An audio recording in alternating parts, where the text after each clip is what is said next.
Hello and welcome to our podcast this is episode 3 today, and for episode 3 we're going to be talking about the pros and cons of social media and how to use social media healthily. My name is Bella and I'm here with Giselle. And first off, some of the good pros of social media are it's a nice distraction and it can be very nice to kind of just escape all of the realities of COVID and scroll through TikTok and watch funny videos or share your passions with people online. Although a con can be that it's time consuming. I find I spend way too much time on TikTok and it takes away from all of my homework. And then I check my phone. I'm like, oh wait, I was on TikTok for 4 hours and I just didn't realize that. Not a good thing. Yeah, I would definitely agree with you just because a lot of the time, especially with online school, I feel like school just continues even when at 3 o'clock school's over. But I'm in the same place, so it feels like it's just going on forever. And then I just go on my phone as a break, and then I'm like, oh, I'll take a 10-minute break. Then I end up taking like a 3-hour break. So yeah, that's very true. It can be very annoying. And then kind of definitely a distraction in a bad way too, because I don't know, it's very hard to keep track of how long your breaks are and stuff because no one really looks at the time when they're just on their phone. Yeah, I feel like time passes especially quickly when you're on your phone. And then when you're in school, it's it goes by so slowly. That's very true. And it's also usually school is kind of like a break from your phones because you go there, you do stuff, or you and then you go outside or eat lunch. But now it's school is online, and then the break from online for most people is going on your phone. So it's so much screen time. Yeah, definitely. That's a really good point. I think another theme or topic we wanted to talk about was mental health. And I feel like a lot of these topics relating to social media always have pros and cons. Yeah. So for mental health, a pro would definitely be you could stay connected with others who may live far from us. And especially during these circumstances with COVID, it's a great way to stay connected with people just because you can't meet with them in person. And a con would definitely be it can give people negative energy because a lot of social media doesn't really impact you in a positive way sometimes. And it can cause a negative mindset through comparison, for example, with body images and insecurities, and especially with how people are portrayed on the internet, not being how they really are in real life, or filters to provide an unrealistic depiction of what people actually look like in reality. And it also just again promotes a negative mindset because a lot of people are caring more about likes and followers, and that's taking priority over taking care of your mental health, things like that. That is very true. I 100% agree with that. That going online, you can kind of start to get in this bad mindset of comparison and stuff, and seeing people that have better things than you or look better than you in your opinion can make you feel insecure, and it can be very damaging to your mental health. It's also kind of hard, especially now, because being informed about the world and stuff is good because it means that you know what's going on. But I find that on social media, there's so much information about all of the bad stuff going on in the world, and it can be super draining for me, especially. And then sometimes I see videos on TikTok and they're stop scrolling if you're a good person or something, and then it can make you feel guilty and feel you have to constantly watch every video and be 100% in knowledgeable about every single thing going on in the world. And that can be kind of anxiety provoking too, because there's nothing you can do about stuff happening in other countries since we're all in lockdown and isolated here too. Yeah, I also feel like it's a great way to learn more about what's happening in the world, but a lot of the time what's posted on social media can be false information and it's a bit misleading. So I don't think social media is a very reliable source that you can go to. And I think it's always best to do your own research, especially about current events and things like that. Yeah. Other things that can kind of be like super frustrating for me is like when people like post about causes and stuff, but then like in real life they like don't care about it at all. Or they like, for example, post about mental health, but then like bully someone for having like a mental health condition. So I kind of think that there can be a bit of like a hypocrisy when it comes to like being on social media when you pretend to care about stuff just as like a performance and not actually caring about them. Yeah, like performative activism. Yeah, exactly that. Mm-hmm. Another like category that we were going to talk about today was relationships. And some of the pros about relationships are you can connect to online communities and make new friends and like stay in touch with your friends that you have now or before COVID.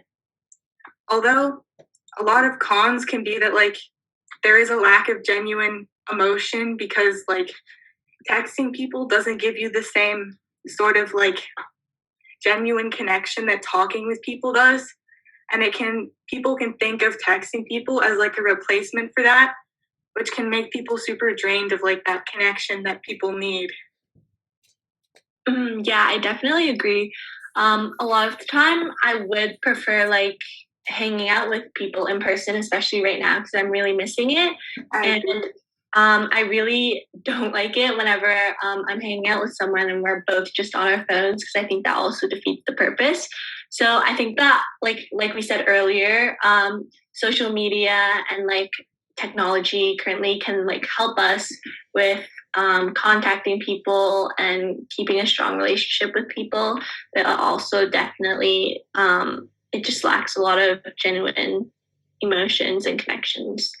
Yeah, that's very true. Some people, like my sister, even sometimes text me when I'm like in the same room as her, and it's like, I don't know, people are kind of using it as like a default to like communication and like doing it instead of like talking, when talking is super valuable for your mental health because it really like stimulates your brain and gives you more of that true connection as opposed to just looking at words on a screen. Yeah, I definitely agree. Like I myself a lot of the time, like when I need to like tell my sister something or I ask her something, like I just text her even though she's like in the next room. Yeah. Like me and my sister do. Yeah.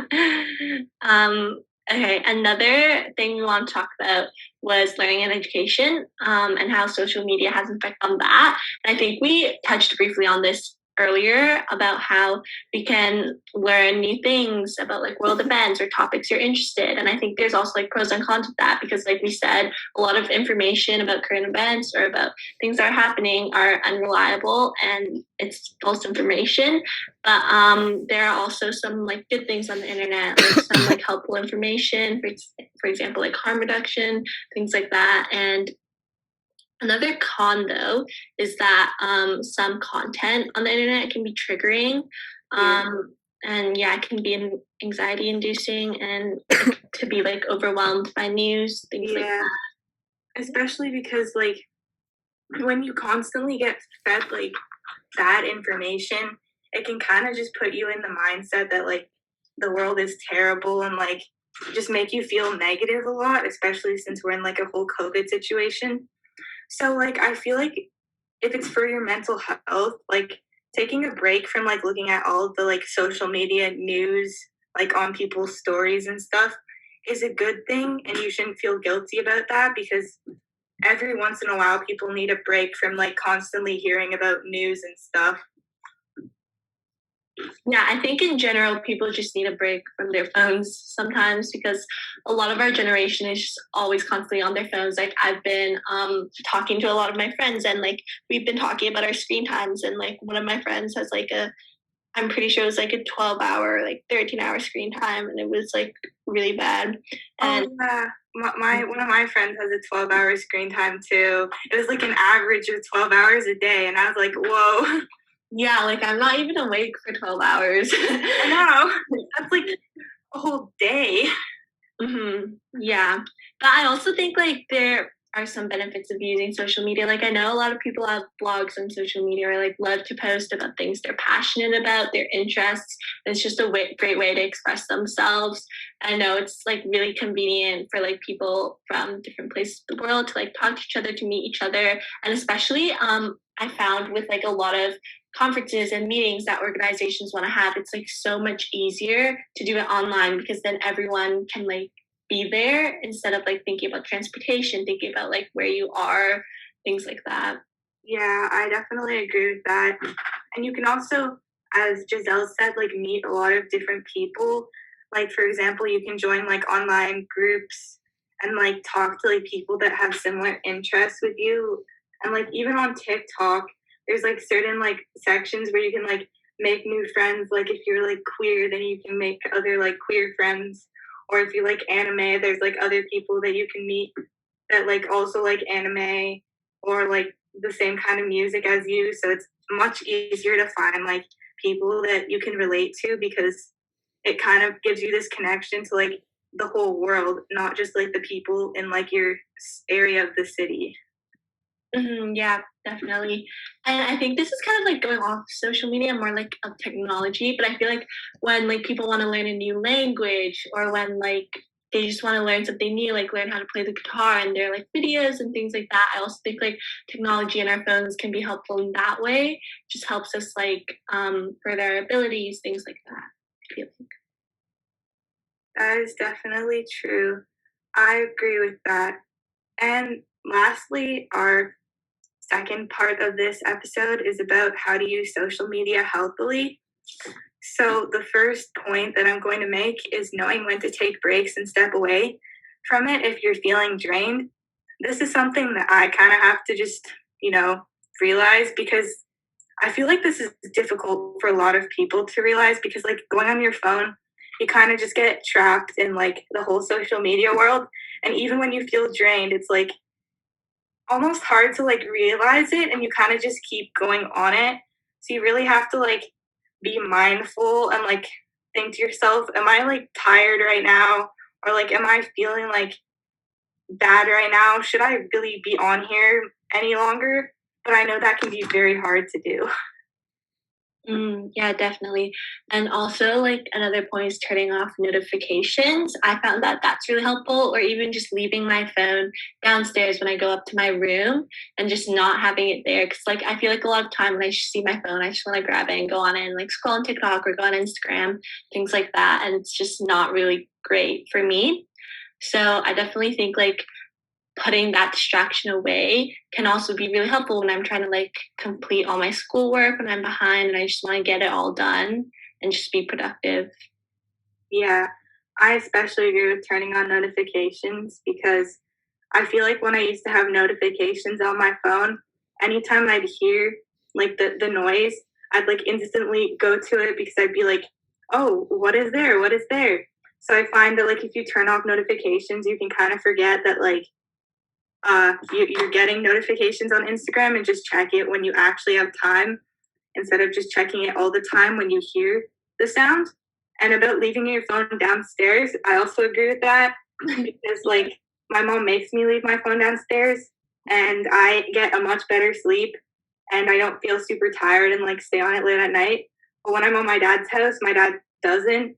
So then I like go on it late at night and it can be very bad for me because then the next day I feel super tired and I don't have as well of a sleep. Yeah, definitely.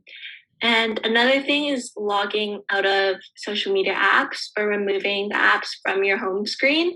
And I think a lot of people have trouble doing that with TikTok just because I don't know, but I've heard like once you delete TikTok, like all your drafts are gone. But Yeah, I feel like honestly it's like worth it. Like I deleted TikTok off my phone because like even though I like set a screen time limit on it or like I tried to hide it, like I just kept going on it. Yeah, that's true. I tried not to, yeah.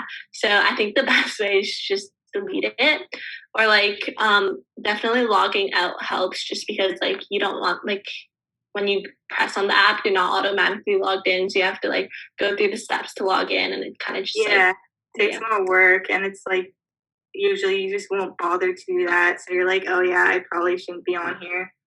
Yeah. Easy to get on social media right away and just start scrolling through stuff. So that's definitely a very good point. The second thing after that is don't compare yourself with others or worry about likes and like follows.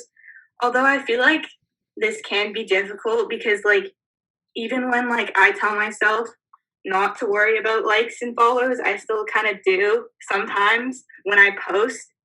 And so I find that like not posting is kind of a good thing for me because now I mainly use Instagram to like message my friends so that like I don't have to have this whole like anxiety provoking like feeling anytime I post because I'm worried that like I don't get enough likes.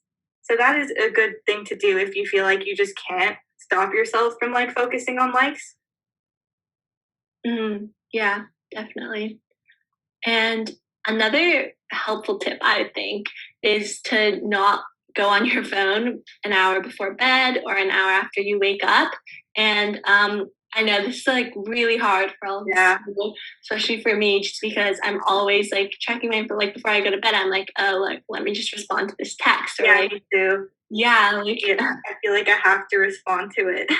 yeah, it's like I'm gonna forget to do this in the morning, so I might as well just do it now, right before I go to sleep. But I honestly think like I think I tried this like one night. Like I just like read a book before I went to sleep, or I kind of just like talked to my sister and I went to sleep, or like I did my skincare routine and went to sleep, and just didn't go on my phone at all. And even though I was like, as I was like falling asleep, I was like I should probably go on my phone and like see if I got any texts that I need to respond to.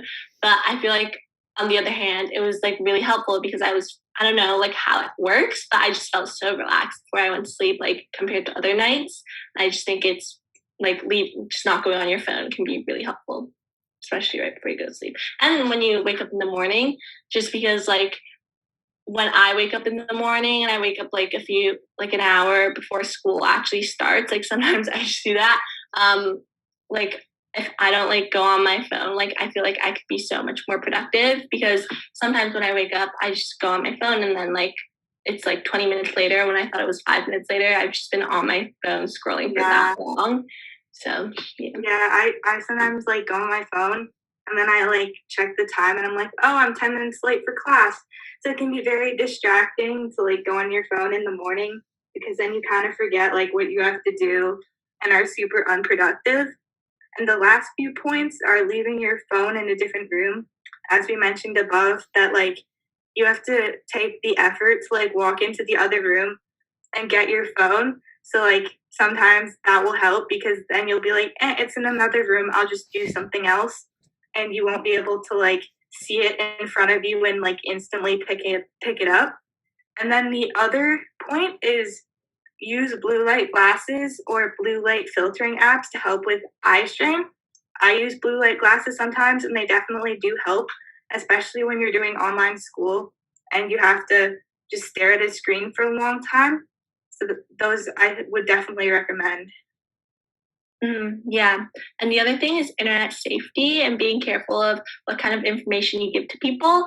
I don't really know about you guys, but I like for my school and for a lot of like extracurriculars I'm part of, they like make us go to internet safety workshops where we learn about like all the different like risks that come with Oh yeah, signing on to like social media apps, right? And it always scares me, but I'm like happy I know about it, even though like I get really stressed out and I'm like, oh my gosh, I did this. But like I feel like just like knowing about it just helped me be a lot more aware of like things I should do on the internet, like the information I should give to people. Yeah, that's definitely true. I agree with that. Another thing you can do is if you find that like people are trying to contact you and you really just don't want to talk to them, is you can restrict them on Instagram, and that can keep them from like viewing if you're active, and like they can't tell if you read their messages then. Yeah. And in conclusion, social media isn't inherently a bad thing, but you should be mindful of how it's impacting you and use it in a way that you think is best for you. And also just don't feel guilty if you like go on it for a few more hours than you probably should have. As long as you're trying your best to stay off of it as much as possible and try to do other like activities, that's great because it's all about being mindful about just like the use of it and like the extent of how much you go on it. Just like in moderation too. Like you don't need to delete all of your social media accounts. Just don't go on them like every second of the day. Yeah, like I definitely love using social media and like sometimes like watch funny videos. It can like make me really happy because Yeah. like it's funny. But yeah, I also just have to remember that I also have like other things that I want to get done, and like I don't want to be on my phone all day. So yeah. Yeah. That's why moderation is definitely key to social media because a little bit of it is good now and then, but you shouldn't always be on it. Mhm. Thank you for coming to the podcast and hope you enjoyed it. Yeah, thanks for listening. Hope this was helpful.